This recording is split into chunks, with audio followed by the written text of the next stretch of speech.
Okay, let's talk about it. The single biggest reason beautiful rings get left behind in online shopping carts, the size drop down. It's that tiny moment of doubt that stops everything. Well, today, we're going to end that hesitation for good.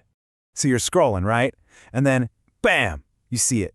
That one-of-a-kind vintage spoon ring. It's got history, it's got character, it's practically calling your name from the screen. It is perfect. But then that question hits you like a ton of bricks. What is my ring size? And the doubt just rushes in. What if it's too tight? What if it's too loose and it flies off? And just like that, another incredible piece of art is left in that digital ghost town, the abandoned cart. Not anymore. We're not doing that anymore. In the next couple of minutes, we are going to completely untangle that knot of sizing anxiety. You are going to walk away from this with the confidence to know your exact ring size right now without even leaving your couch. First things first, let's grab your tools. And don't worry, you already have everything you need. We just need a thin strip of paper, a pen, and a ruler that has millimeters on it. That's it. That's your entire pro-level sizing kit. Now we need to talk about the great debate, paper versus string. You might think string is a good idea. It's not. It's a total sizing imposter.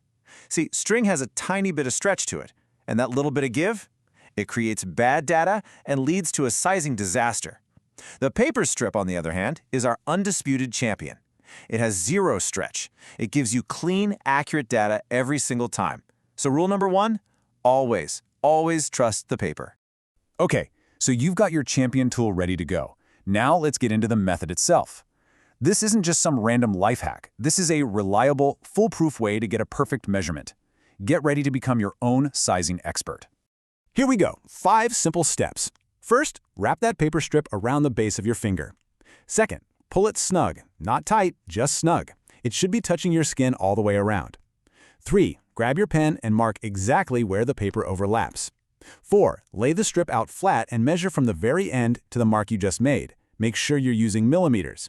And 5, this is the pro move. Do it 2 or 3 more times just to be absolutely sure your reading is consistent.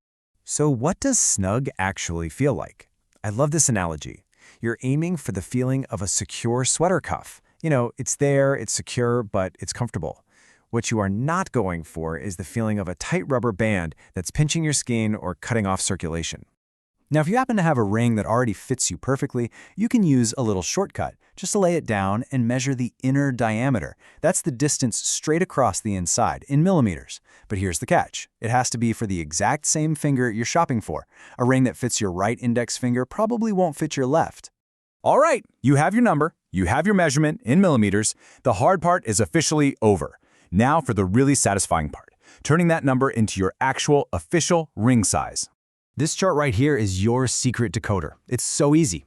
If you use the paper strip method, your measurement is the circumference. Just find your number in that right-hand column, let's say you got 57 millimeters, and then just look to the left. Boom, you're size 8. If you use the shortcut and measured an old ring, you'll use the inner diameter column instead. Simple as that.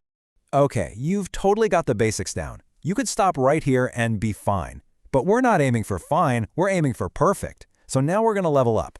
These are the 3 pro tips that most people completely forget, and they make all the difference. First up, time. Did you know your fingers actually change size throughout the day? It's true. Depending on the temperature, what you've eaten, how active you are, they swell and they shrink. So for the most accurate measurement, you always want to size your finger in the late afternoon or evening. That's when your hands are at their warmest and their largest. Next, we have to talk about the great obstacle, the knuckle. Remember, your ring has to be able to slide over it. So if you notice your knuckle is a bit wider than the base of your finger, you need to take 2 measurements, one at the base and one of the knuckle itself. Your true size is whichever one allows the ring to get over that knuckle without a big struggle. And finally, bandwidth. This is so important, especially for those amazing wide statement spoon rings. A wider band takes up more real estate on your finger, right? That means a wide ring is going to feel much snugger than a thin little band, even if they're the exact same size. Think of it like a wide belt versus a thin one. Same principle. We are at the final boss of ring sizing. What on earth do you do when your measurement puts you right in between 2 sizes? It's that last little moment of panic, but don't worry. There is one simple rule that makes this decision a total no-brainer. Here it is. Write this down. The single most important rule in all of ring sizing. If you are ever on the fence, if you are ever between 2 sizes, always choose the larger one. When in doubt, size up. And here is exactly why that rule is golden.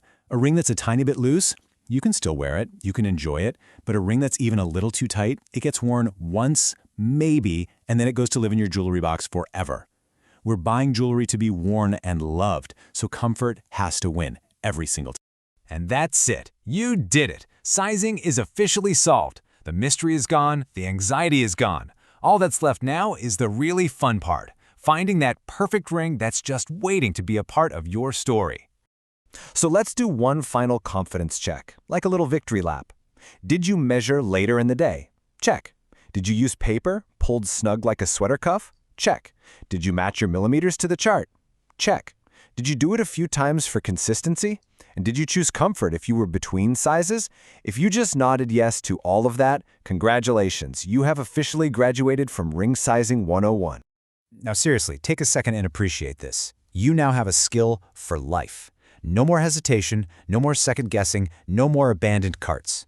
You have absolutely mastered the art of sizing your finger from home. The guesswork is gone for good. So, with all the technical stuff out of the way and your confidence at an all-time high, the real question has nothing to do with millimeters anymore. It's about story. It's about style. Your size is solved. So, which story are you going to wear?